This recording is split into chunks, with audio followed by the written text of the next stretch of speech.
Okay guys, so for this Thanksgiving harvest punch, you are gonna need a couple ingredients, but the whole point of this cocktail is you're making a punch, that way you can enjoy time with your friends and family while you're having Thanksgiving, and you don't have to constantly worry about being a mixologist while you're dealing with all of the chaos that your family brings whenever they come over for the holidays.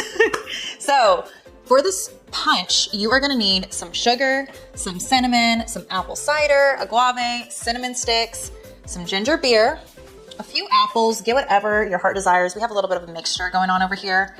Some orange edible glitter. It's optional, but I think it's just the cherry on top to make it fun and festive for Thanksgiving. You can either do tequila or vodka. I'm doing tequila though for this drink because personally I prefer it over vodka. So we're doing some 818 and then your choice of champagne or some sort of sparkling white wine. So let's get to it. So first things first, you're gonna take your pitcher, put some ice in it. We then are gonna take our fresh apple cider, give it a little shake. Make sure it's all nice and mixed well. You don't want any weird clumps coming out of your apple cider. We're gonna probably do close to the whole gallon. So, woo, there we go. You know what? Not that much, maybe even a little less, but I do love that sweet fall taste that the apple cider does give you. Also drowns out the alcohol. We're then gonna move on to the fun part, and we're gonna take our champagne. If I can figure out how to open this bad boy, it's always a struggle for me. Plastic's off. We're gonna then unscrew this bad boy, and let's pray to the gods that this does not get everywhere on me, because for whatever reason, when I open champagne, it splatters everywhere. Don't know if there's like a rhyme or reason to it, so here we go. Ah! Okay, scared me. And then we're gonna go ahead and pour some champagne into the pitcher. You can kind of eyeball this drink. There's not really any measurements, and I feel like that's what's awesome with kind of like a punch situation you have going on. You can make it as strong or not as strong. You can even kind of turn this into like a virgin punch for the kids that are joining on Thanksgiving with the sparkling virgin white wine that they have. I forget what brand it's called, but. Next, we are gonna take our ginger beer and go ahead and pour one of these in here. We're going on to the tequila. This one I put a lot of apple cider in. That way we're not getting too crazy with this harvest punch, but if you wanna make it stronger, I would just say lessen the apple cider and put as much or as little champagne and tequila into your harvest punch as much or as little as you want. But there's that, tequila is done. Before we go ahead and we're gonna mix this, we're gonna take our edible glitter. I chose like this really pretty rustic orange. It's kind of brown, kind of orange, kind of rose gold, but I feel like it's a very pretty fall color. And if you're curious on where to get any edible glitter, Amazon's gonna be your best friend. They have so many different shades and fun things.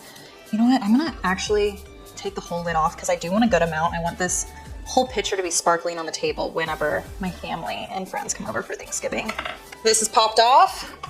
We're gonna put, what is that, like a tablespoon? We're gonna put a tablespoon in there. I know it looks a little scary and all clumped up at the top, but trust the process.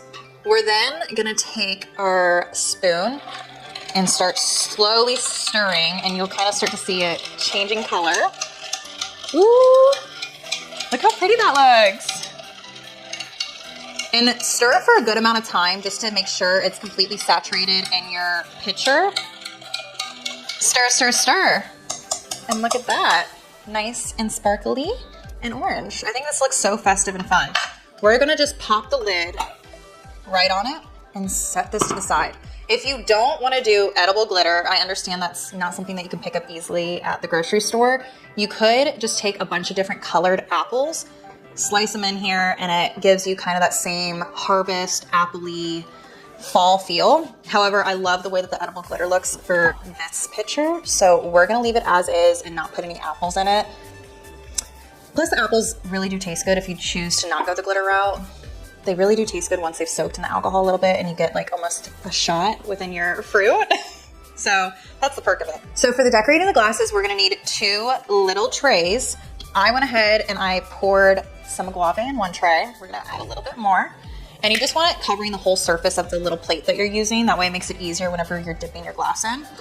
And for the other side, we're gonna get a little creative. We're gonna take some sugar, and this is gonna be the majority of your base, so feel free to cover the whole plate. Oopsies, party foul.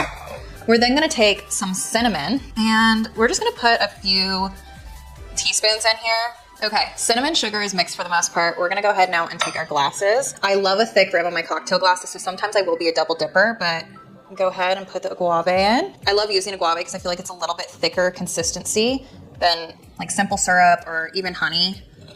And I'm gonna go ahead and just really press in the cinnamon sugar concoction in this tray that we made right over here.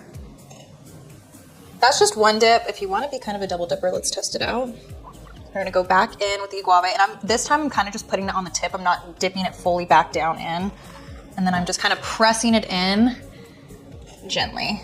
And voila, it should look something like this. I'm gonna go ahead and just do this now to the other cocktail glass. Okay, so now that we have our thick rims, we are gonna move on to the next step of decorating the glasses, which we are gonna take our apples. Like I kind of said in the beginning, we have a couple different kinds of apples to work with. I think it makes it a little bit more interesting with the cocktail when you have some differentiation with the colors. So we're gonna just take a red, a green, and a Granny Smith, and we're gonna cut a couple slices off.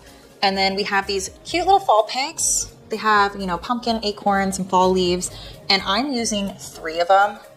And I'm kind of just gonna make them a little bit at different heights to put on each cocktail glass and put the apples and the picks.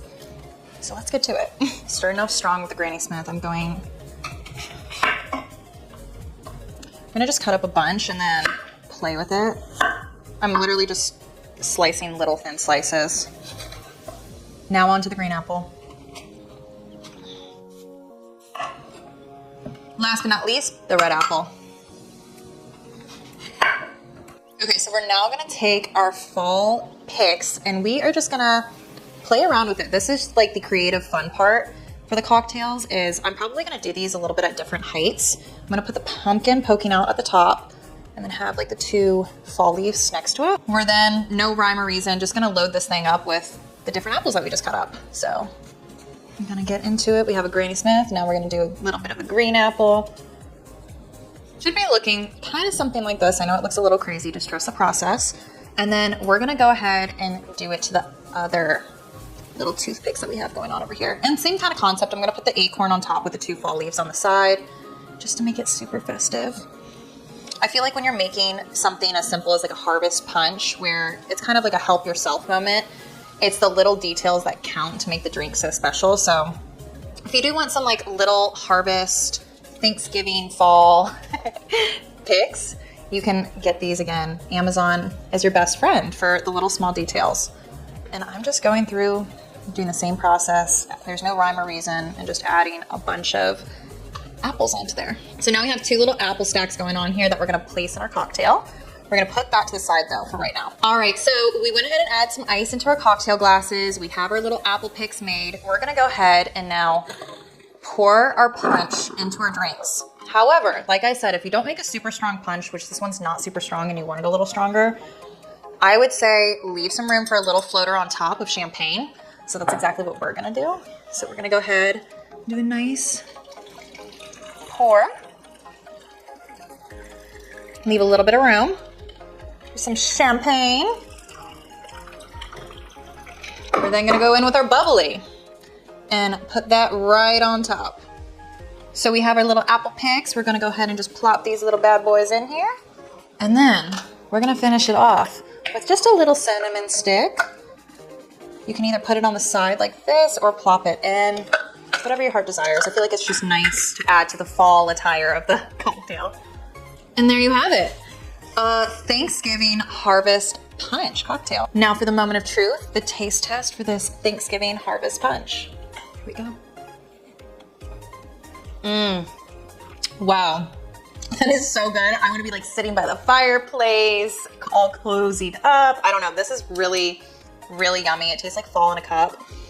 And it's super simple and easy. So like I said, if you're running around the house manically, trying to get stuff done for Thanksgiving, you're cooking in the kitchen, and you need a few cocktails, The pitcher is the way to go. That way you're not busy entertaining or being a bartender for the evening, and you can just tell everybody to help themselves. Okay guys, that's it for this week's episode of Welcome to the Party. I hope you enjoyed making this Thanksgiving harvest punch as much as I did.